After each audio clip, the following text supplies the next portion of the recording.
Вода во Калиманци има само до половина. Над 2000 хектари планирани под ориз ќе останат суви. Ова е одлуката на раководството на водостопанство Брегалница, а е резултат на лошата хидролошка состојба, односно недоволната количина на дожд во текот на есента и зимата. Времето не беше наклонето кон наша страна.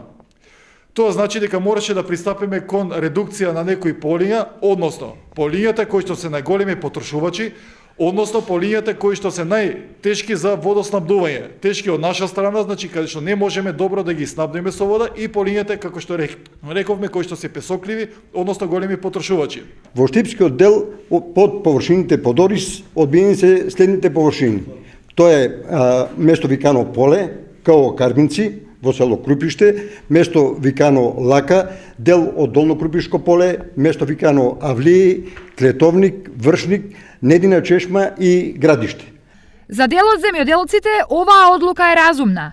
Некои од нив се уште не влегле во нивите, зашто знаат дека речиси сите брани во Македонија се полни едва и 60%. Не бе, не сум ни почнал да орам, не ги ни орам, шо ќе орам? Зашто? И па нема вода, шо? Са трошко треба да удараш нафта, да земаш, да препремаш. Не е малку, 10 кила, сигурно еден декар не ти стасува се само заорање. Ке чекаме. Те надаме се да чекат, ако како ќе спадне, ако пушат вода, ако не. Те нема и Бранта и Берската немала вода. Други пак, свесни дека леп јадат од нивите, размислуваат наместо ориз да посеат друга култура. Ако се сеат, ќе сееме, ако не сеат, ќе сееме мумруски. Спремни сме да смениме. Немаме корис од оризу. 30 динара, тоа е анџак трошковете, друго нема ништо. Што да го правим? Тие гази што се не се спремни. Не им се остава, тие нема што да го сее друго. Нема кој да го работи. Ке посее мумруска, треба да се работи таа. Треба да се копа, треба да се... Трети пак сметаат дека за ваквата состојба, освен времето, е виновно и самото предпријатие задолжено за наводнување. Водна заедница не си ја тера работа како што треба. Водата преку зимото или есента се испушта од браната.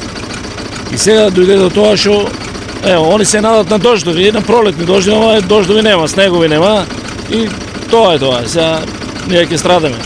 Ова поле освен ориз друго ништо не бива. Не може да не сееме ни руска, ни други култури. Таква е земјата, почва да е таква. Што и како ќе постапат земјоделците, време да размислат имаат уште малку. Имено водата низ каналите на хидросистемот Брегалница ќе потече за 20 на дена, што значи дека се идбата на нив им е на прагот. Но дали ќе посеат ориз или нешто друго, зависи и од нив и од водата.